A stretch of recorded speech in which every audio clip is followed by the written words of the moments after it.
Chapter 206. 1. The moon is round, the moon is crescent. Early rising birds would have insects to eat, and only night grazing horses would grow fat. This principle was indeed logical, and this saying was indeed common and logical.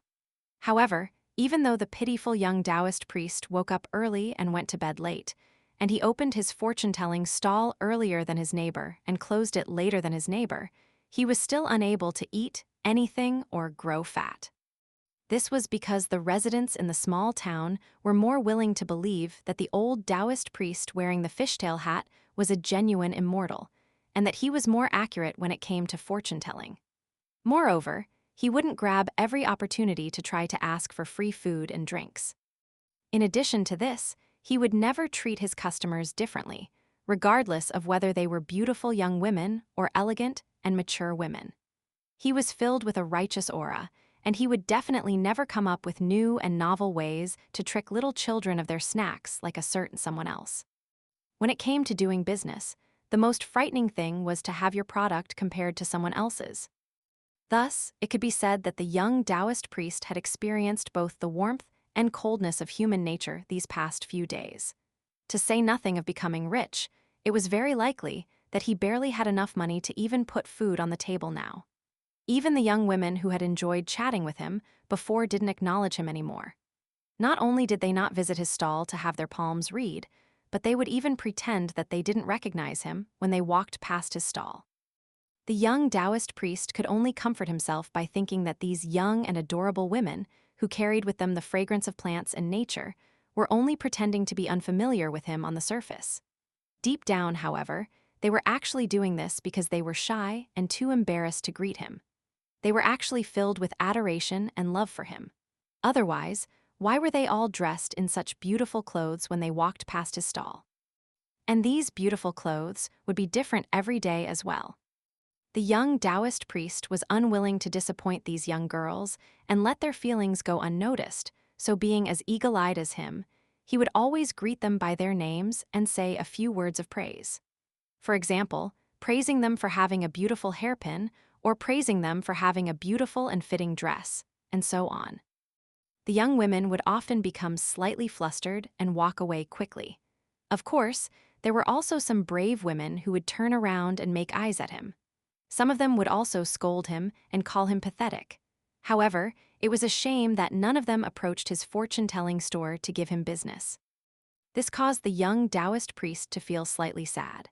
As he sat idly behind his stall every day, he would either be using his sleeves to wipe the bamboo container clean or holding the bamboo slips up and exhaling over them. Sometimes, he would also hold his hands behind his head and rock back and forth, or directly rest his head on the table and gaze sideways at the bustling business of the neighboring stall. Comparing oneself to others could truly anger one to death. Fortunately, the young Taoist priest didn't let his embarrassment transform into rage even after having no business from morning until night, day after day. From time to time, he would even walk over to the old Taoist priest's stall to make some small talk with him. This caused the old man, who was contemplating whether to move to a new location, to feel slightly more relaxed. In the end, he even felt a slight sense of pity for the young and stupid Taoist priest. Since he had already made a small fortune in the small town, enough to last him for half a year, he decided to provide some guidance to the young Taoist priest. When there were no customers, he waved his hand and invited the young Taoist priest with the lotus hat over. The young Taoist priest giddily ran over and sat on the bench, and there was an eager and expectant expression on his face as he asked, "Immortal elder, do you have something to teach me? Are you going to offer me some incredible tips?" The old Taoist priest picked up the small teacup beside his hand and took a sip of cool tea. He sighed and asked in a frank manner, "Did you just enter this business not long ago?" There was a troubled expression on the young Taoist priest's face as he replied, "It can't be considered a short time. However, my business is always worse than others." The Taoist orthodoxy was split into 3 branches, with each of the Tao ancestors' disciples responsible for leading one branch. These branches shared the same origin, yet they flowed in different directions. Not only did these branches flourish in a certain world and develop power and influence as majestic as the Confucian sect in the majestic world, but they even gave rise to many large sects in the majestic world where the great Li Empire belonged. These sects had become important and deeply ingrained forces in the majestic world. In addition to them, there were also countless Taoist temples that enjoyed many worshippers and incense offerings. Each continent in the majestic world also had a Tao master, heavenly lord, or spiritual master who possessed a blessed land. The old man pointed at his unlucky junior before pointing at himself and saying, "You've already been in this business for quite a while? Then you're truly lucky that you haven't been arrested and forced to eat prison meals yet. Let me ask you this. Why in the world are you wearing this lotus flower hat? Do you know that only a tiny number of Taoist temples and forces have the right to wear this style of Taoist hat in Eastern treasured vile continent? Among them, the most powerful is Southern Stream Nation's Divine Edict sect. Their sect leader and spiritual master is none other than Old Immortal Chi, the Tao master of the continent. He was just promoted to the position of Heavenly Lord last year. As for the remaining Taoist temples, which of them isn't a top-notch immortal force? Will Taoist priests from these forces need to leave the mountains to set up crappy little stalls and work as fortune tellers? Will they need to interact with hillbillies and village women who reek of dirt? What? Don't tell me you're an immortal from Divine Edict sect. Or perhaps a Taoist priest from those large Taoist temples. The young Taoist priest waved his hand and said, "No, I'm neither of these." He was Lu Chen, so he was naturally neither of these things. The old man was peeved and was just about to scold this rash young man. However, he suddenly exclaimed with an astonished expression. As it turned out, there were two people standing in front of the neighboring fortune-telling stall, a middle-aged man and a young boy. Even though the middle-aged man had a sickly expression, he was still radiating with a powerful aura that made him appear much like a government official. He possessed the might and disposition of an official. Meanwhile, the young boy was dressed in white robes and had a jade belt around his waist. His face was also jade-like, and it was clear that he was a young master who had been raised in a wealthy clan. The two people silently stood in front of the stall next door, and it was as if they were patiently waiting for the young Taoist priest to return. The old Taoist priest's sense of pity instantly vanished into a puff of smoke.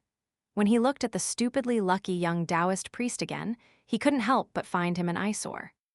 Lu Chen thanked the old Taoist priest with a smile before taking his leave and returning to his own stall. After sitting down, he asked, "Are you here to draw a bamboo slip or to have your face read?" The middle-aged man sat down and shook his head. "We're not here for either of these things," he replied with a smile. "In any case, things have already come to this, so there's no point in drawing slips or asking for a face reading."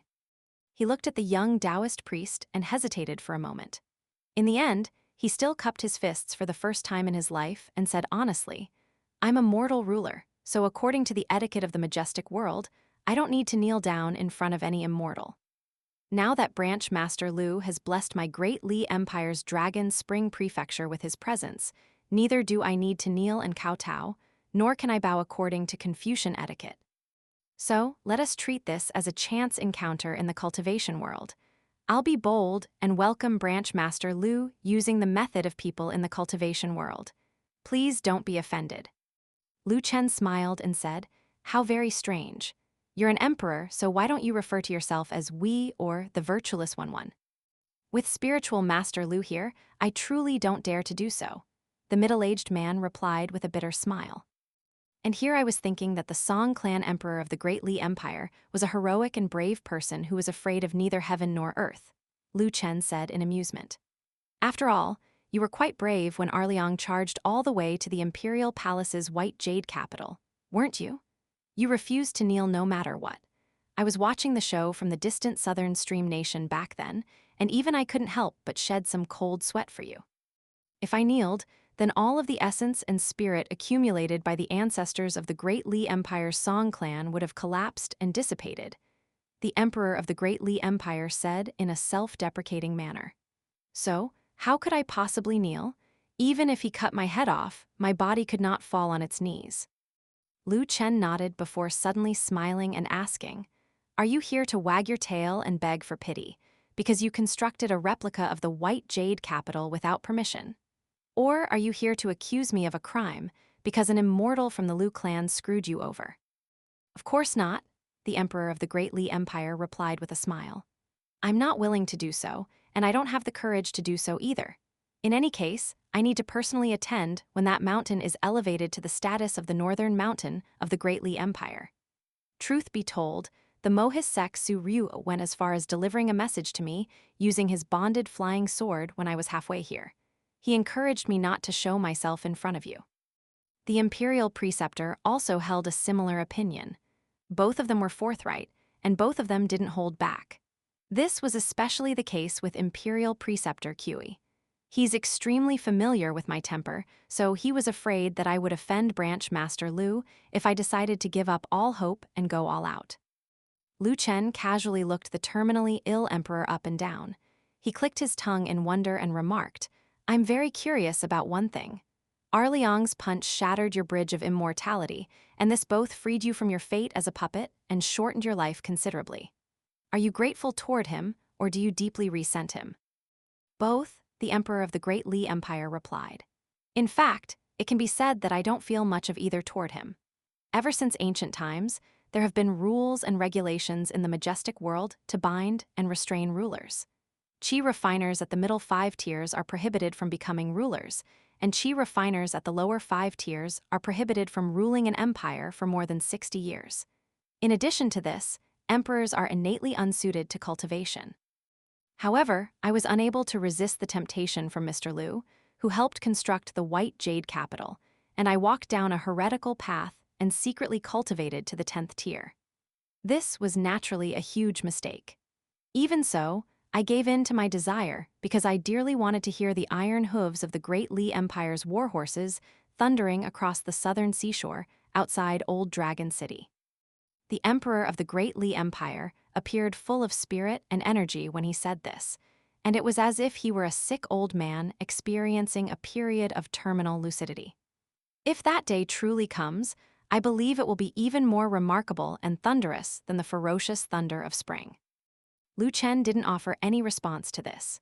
Instead, he said, it was quite impressive for you to clean out your clan and forces in such a short amount of time, and you even had the courage to turn down the offer from Middle-earth Divine Continent's Lu clan. Of course, this is in large part thanks to the sudden decision of the Mo clan's main branch to support the Great Li Empire. No matter what, your life as an emperor has been full of ups and downs.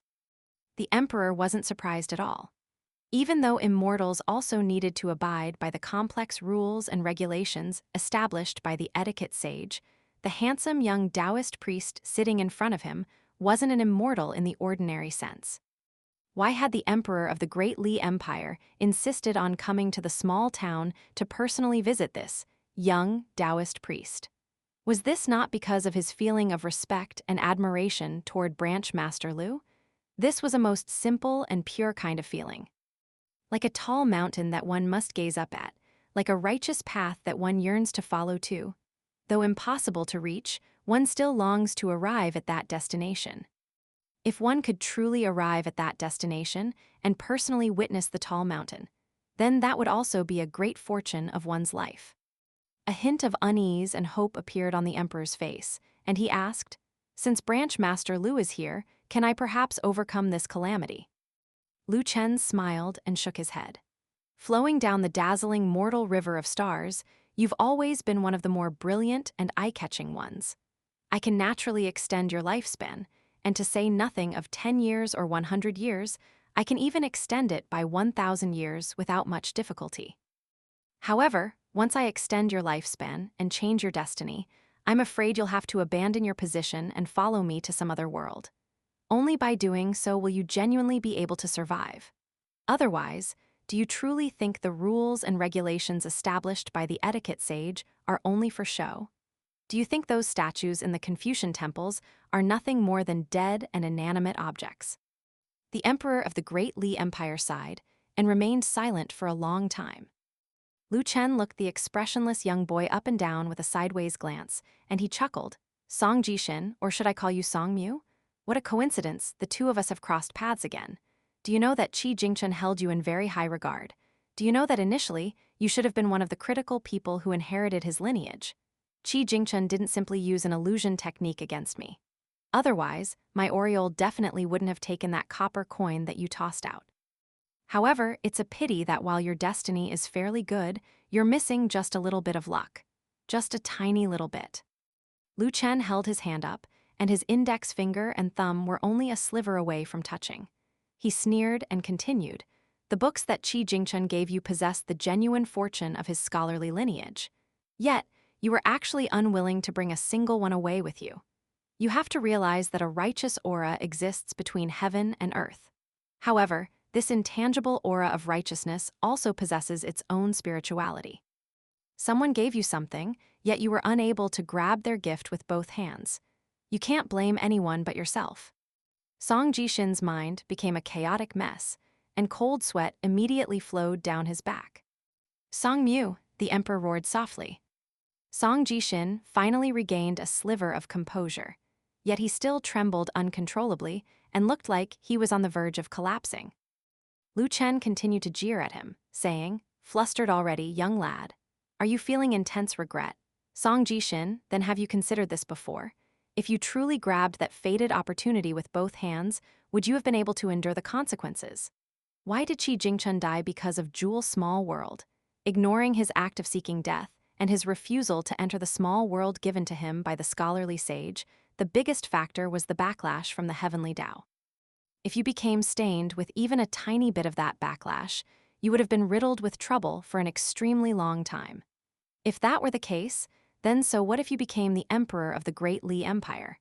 So what if the iron hooves of the Great Li Empire's heavy cavalry crushed the southern seashore of the Great Li Empire?"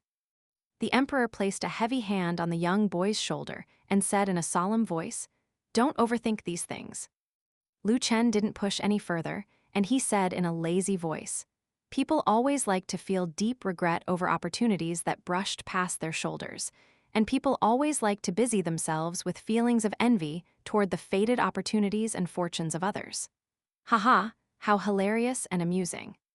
The emperor retracted his hand, and his palm was already filled with sweat. His face became increasingly pale, and he asked, "Branch Master Lu, can you spare the Great Li Empire?" Lu Chen faltered upon hearing this, and he suddenly slammed the table and said with a loud laugh, "An unfortunate prophecy will come true." He then observed his surroundings before squinting his eyes and gazing at someplace high up in the sky. He smiled faintly and asked, "What do you say? This isn't a case of me forcing you to do something difficult. Rest assured, I'll let nature take its course regarding what happens in the future. I don't have any spare time to waste in this place.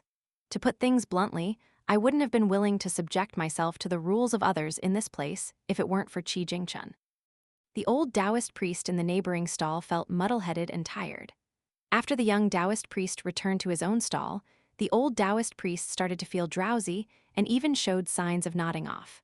Moreover, no customer approached his stall, so he was sitting there all by himself. However, even the old Taoist priest didn't notice the changes that were silently taking place on his palms. As one of the ridges on his palm grew longer, his lifespan also grew longer along with it. This was an unnoticeable bestowal of fortune.